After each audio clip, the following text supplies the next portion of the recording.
کہ اس مسئلے سے جان چھڑائی جائے، اس کو ڈاکومنٹ کیا جائے، ٹرانسپیرنٹ کیا جائے، ویزیبل کیا جائے، دنیا کے سامنے لایا جائے، لیکن ان کے پاس ایسی اسٹرکچرڈ ایویڈنس نہیں ہے جو کہ پولیس استعمال کر کے عدالتوں سے سزا جو ہے وہ لوگوں کو دلا سکے، چاہے 2 سال سنائے یا 20 سال سنائے، وہ مطلب حاصل نہیں کر سکتی۔ بہرحال اس کا کوئی حل جو ہے اس اسٹیج پہ نہیں نکل سکا، لیکن اس سے پتہ کیا چلتا ہے؟ اس سے پتہ یہ چلتا ہے کہ ہزاروں بلوچ جو فائٹر ہیں یا نوجوان جو ہیں وہ فوج کی کسٹڈی کے اندر جو ہے موجود ہیں، جس میں کوئی ڈینائل کی گنجائش جو ہے وہ نہیں۔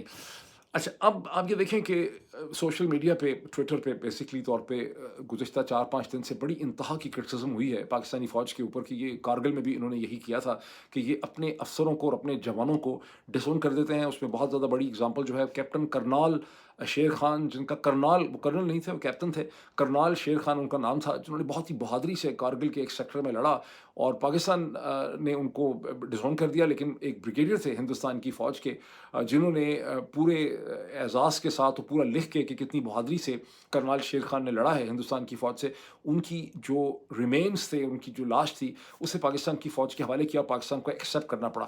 ایسا ہی معاملہ جو ہے وہ کیپٹن امتیاز ملک کا، جو 165 موٹر ریجیمنٹ سے تھے، ان کو بھی ہندوستان نے پوری یعنی ایویڈنس کے ساتھ پاکستان کے حوالے کیا۔ اور پھر کیپٹن، اس کے علاوہ کرنال شیر خان اور حوالدار لالک جان، جن کا لاہور یونیورسٹی مینجمنٹ سائنسز کے قریب لاہور میں ان کے نام پہ ایک چوک بھی جو ہے ایگزسٹ کرتا ہے، اور یہ دونوں جو ہیں حوالدار لالک جان اور کرنال شیر خان جو ہیں، یہ ناردرن لائٹ انفینٹری سے ان کا تعلق تھا۔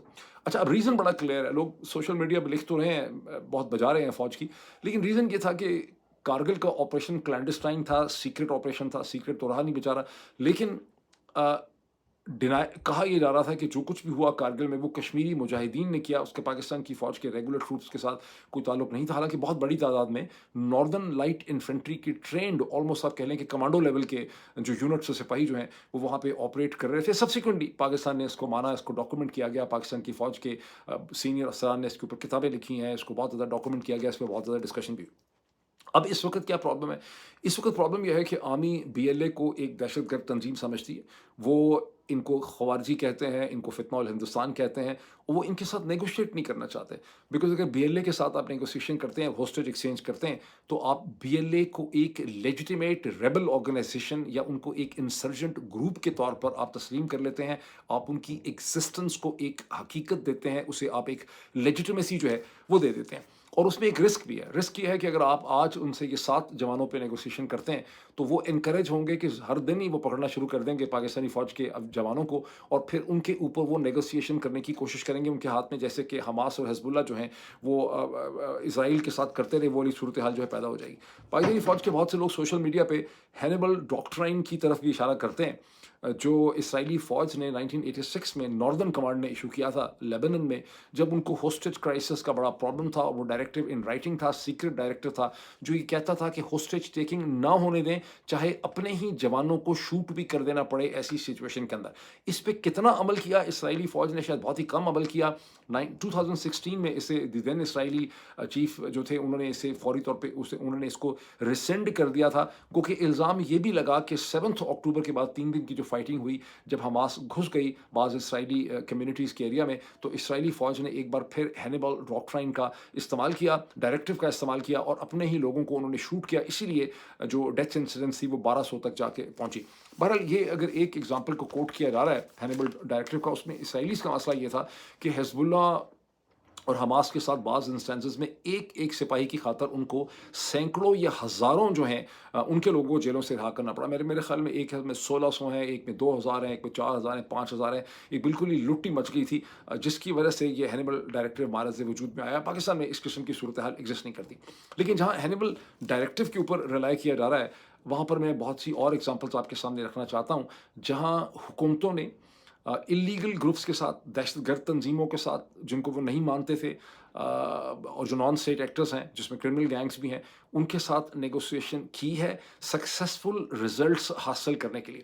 اس کی سب سے بڑی اگزامپل امریکن حکومت کی انڈائریکٹ نیگوسیشن ہے افغان طالبان کے ساتھ، جس میں قطر نے اور پاکستان نے مدد کی۔ قطر نے اس کے لیے آفیسز پرووائڈ کیے، اسپیس پرووائڈ کی، پاکستان نے مدد کی۔ پاکستان کی دین D G I S I general Faiz Hameed جو ہیں، انہوں نے 100 دفعہ سے زیادہ انہوں نے قطر ٹریول کیا پاکستان سے، اور انہوں نے اس پروسیس میں بہت رول پلے کیا.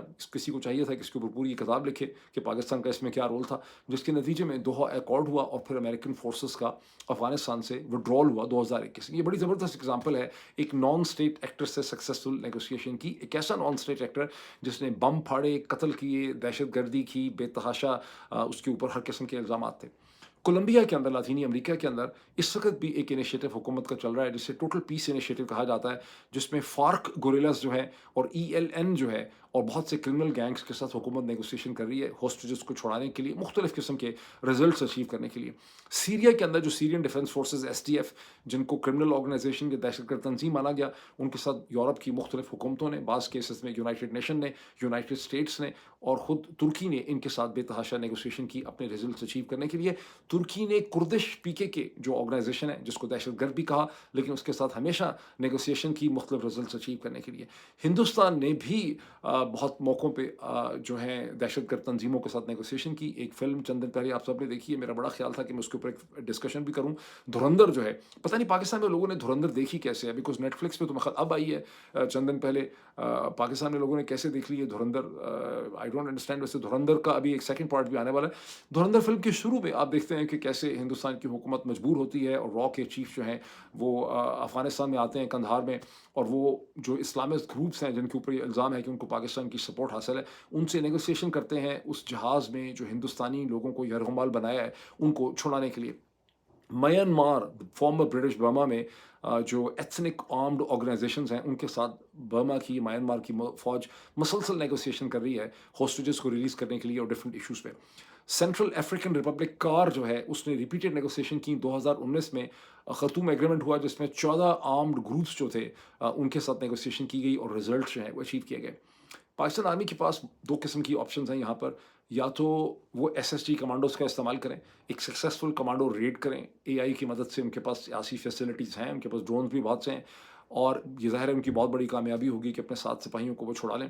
لیکن 2022 میں کہتے ہیں کہ ان کے ایکسپیرینسز، انہوں نے کرنل خلیق بیگ کو چھڑانے کے لیے SSG آپریشن کیا تھا، لیکن اس میں وہ کامیاب نہیں ہو سکا تھا اور اس میں ڈیتھس ہو گئی تھیں، کیجولٹیز جو ہیں ہو گئی تھیں. دوسرا یہ ہے کہ پرائیویٹ نیگوسیشنز کریں اور اس کو ایڈمٹ نہ کریں، اور اس کو بھی دوسری سائڈ کو بھی کہیں کہ اس کو ایڈمٹ نہ کریں، اور بھی اللہ کے بندے چھوڑ دیں اور اس کو ایڈمٹ نہ کریں. کوئی ایسی عجیب چیز نہیں ہے اس کی بھی. اگر تھوڑی سی آپ ریسرچ کریں گے تو آپ کو اس کی سینکڑوں ایگزامپلس مل جائیں گی کہ لیجیٹیمیٹ ڈیموکریٹک گورنمنٹس بھی ایسا کرتی ہیں اور کرتی چلی آئی ہیں. امریکہ نے اپنے بہت سے لوگوں کو افغانستان میں مختلف جگہوں پہ اسی قسم کی نیگوسیشن جن کو کبھی ایڈمٹ نہیں کیا گیا ان کے ذریعے اپنے لوگ جو ہیں وہ چھڑائیں.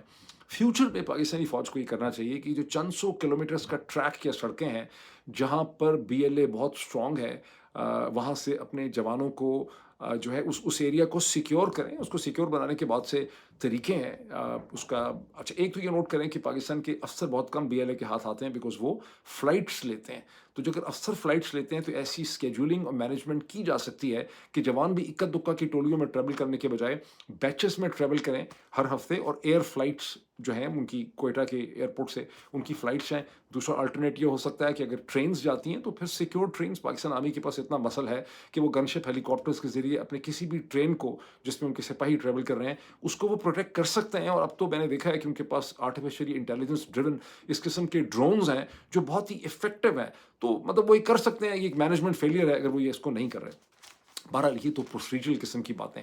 سب سے جو امپورٹنٹ چیز کرنے والی ہے کہ وقت آ چکا ہے کہ یہ ریئلائز کرنا چاہیے کہ جتنے یہ بلوچ انسرجن گروپس ہیں، BLA ہو یا کوئی اور گروپس ہوں، انہیں پاکستان آرمی کو اور پاکستان کی حکومتوں کو پولیٹیکل ڈائلاگ کے اندر انہیں انگیج کرنا چاہیے. انہوں نے اپنا پوائنٹ پروو کر دیا ہے، پاکستان کی آرمی نے بھی اپنا پوائنٹ پروو کر دیا. وہ آپ کو ایکسپلین کرتا ہوں وہ کیا پروو کر دیا.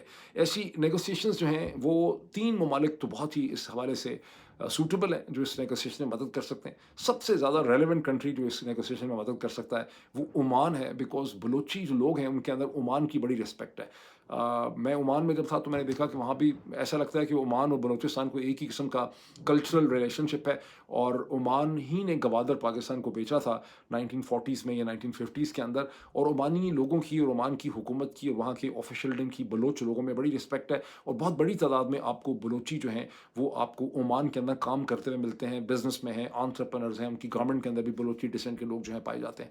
دوسرا ملک قطر ہے جس کی نیگوسیشن کرنے میں مہارت بہت ہے. وہ ہر نیگوسیشن نیگوسیشن کو اپنے لیوریج پوائنٹ سمجھتے ہیں, بڑی کریڈیبل نیگوسیشن وہ کرواتے ہیں. افغان طالبان کی نیگوسیشن, لاطینی امریکہ کے معاملات میں وینیزویلا تک وہ نیگوسیشن کروانے کی کوشش کر رہے تھے. ابھی ایران کے معاملے میں بھی بہت ایکٹیو ہے. اسی طرح سے ترکی جو ہے وہ بھی ایک نیگوسیشن کرنے میں بہت زیادہ مہارت رکھتا ہے. اور نیگوسیشن جو ہے وہ متحدہ عرب امارات کی گورنمنٹ بھی کروا سکتی ہے, بیکاز ان کی بھی خاصی انویسٹمنٹ جو ہے کہا جاتا ہے کہ بلوچ مختلف گروپس کے اندر ہے.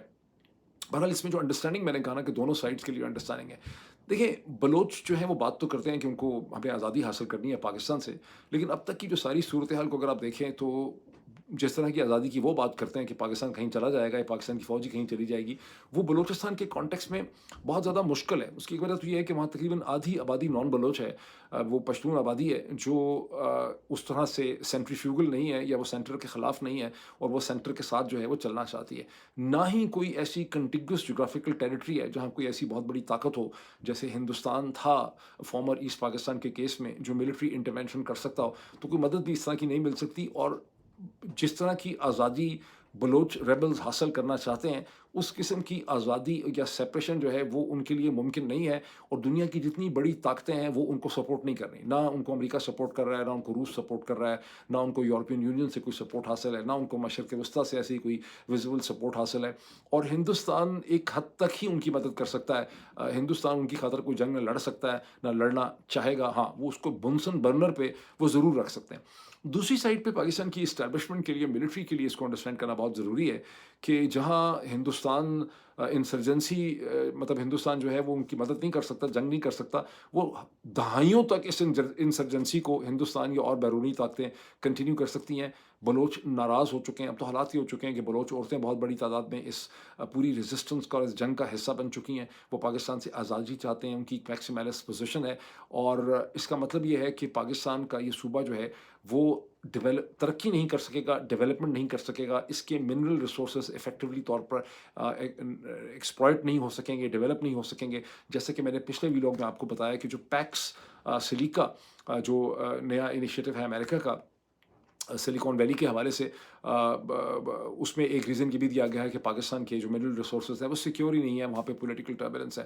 تو جہاں بلوچ آزادی نہیں حاصل کر سکتے جس طرح کی وہ چاہتے ہیں, بلوچستان ڈیولپ بھی نہیں کر سکتا. اور ڈیولپمنٹ جو ہے وہ صرف کوئی مٹیریل یا اسٹرکچرل یا انجینئرنگ کی ڈیولپمنٹ نہیں ہے. ڈیولپمنٹ سے مطلب ہیومن ڈیولپمنٹ بھی. اگر آپ کی 50% یا 55% آزادی ہیومنلی ڈیولپڈ ہونے کو تیار ہی نہیں ہے, وہ ڈیولپ ہو نہیں سکتی, تو ظاہر ہے کہ صوبہ ڈیولپ نہیں ہو سکتا, اور صوبہ ڈیولپ نہیں ہو سکتا تو پاکستان ڈیولپ نہیں ہو سکتا. تو ظاہر ہے کہ اس کا پولیٹیکل حل جو ہے وہ نکالنے کی ضرورت ہے. اور ادروائز یہ ہے کہ یہ انسرجنسی کنٹینیو کرے گی. یہ ایک بہت ہی میزربل قسم کی سچویشن ہے جس میں دونوں سائڈ جو ہے وہ کسی بھی لاجیکل اینڈ پہ نہیں پہنچ سکیں گے. لیکن اس کے لیے بہرحال ایک ویژن چاہیے جو اس وقت ہمیں اسلام آباد میں, پنڈی میں اس ویژن کی ہمیں کمی نظر آ رہی ہے. ابھی اتنا ہی, باقی تمام ایشوز پہ پھر بات کروں گا. Thank you.